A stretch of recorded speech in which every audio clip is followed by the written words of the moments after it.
Je m'appelle Elliot Schoenfeld, j'ai décidé d'être explorateur à 21 ans, ce qui consiste à être en fait réalisateur et écrivain. Et donc je me rends dans les endroits les plus sauvages du monde pour y réaliser des films et écrire des bouquins sur les expéditions que j'y mène. Et la dernière expédition, donc c'était, enfin pas l'avant-dernière, c'était en Himalaya, le film que je présente ici. On fait l'effort de le faire, quoi, mais je filme pas des masses.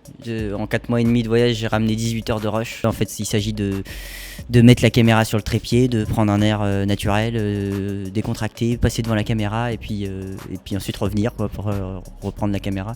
Mais ouais, c'est des allers-retours, quoi, des allers-retours. Alors j'avais une GoPro 4, si je me trompe pas. J'avais un caméscope Sony dont je me rappelle pas le nom. C'est plein de lettres les unes après les autres. Et cette caméra elle est en 4K, donc ça me permettait, en fait j'ai découvert qu'on pouvait faire 10 plans avec un seul plan, quoi, parce qu'on peut zoomer, on peut faire même des trucs panorama et tout ça. Donc c'est super pratique, quoi, quand t'es seul, ça t'évite de faire 25 plans. J'ai plein de cartes SD et puis ça le fait. C'est un petit panneau solaire de la taille d'une feuille et je sais pas, une fois par semaine ou tous les 10 jours je charge les batteries. C'est une question en tout cas que je me suis posée au début parce que la caméra peut vite devenir encombrante, même dans les rencontres par exemple, où le film peut devenir encombrant, dans le sens où tu rencontres des gens et direct tu vas penser au film et ça va venir entre ce que tu es en train de vivre et puis l'intérêt de faire le film, quoi.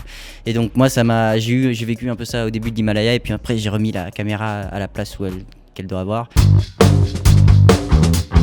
Bah, pas trop, c'est plus des fois quand je parle à la caméra et que je me gourre ou que je dis tout sauf ce que j'avais prévu de dire, là je dois le refaire, mais les images où je passe devant la caméra ou les images de la nature, des paysages, des animaux, je les refais pas parce que déjà c'est galère de les refaire, quoi. C'est-à-dire faut repartir loin et puis refaire le truc, surtout sur la rivière, c'est là où c'est le plus compliqué.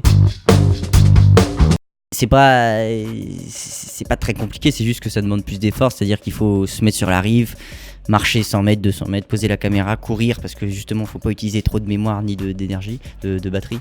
Ensuite prendre l'air décontracté, aller sur la rivière, essayer d'aller un peu près droit pour pas être hors cadre. Et s'arrêter aussi bien que possible sur la rive encore. Des fois le courant en fait t'emporte beaucoup plus loin que prévu, mais du coup il faut y aller. Et puis revenir en courant pour chercher la caméra qui est en train de filmer.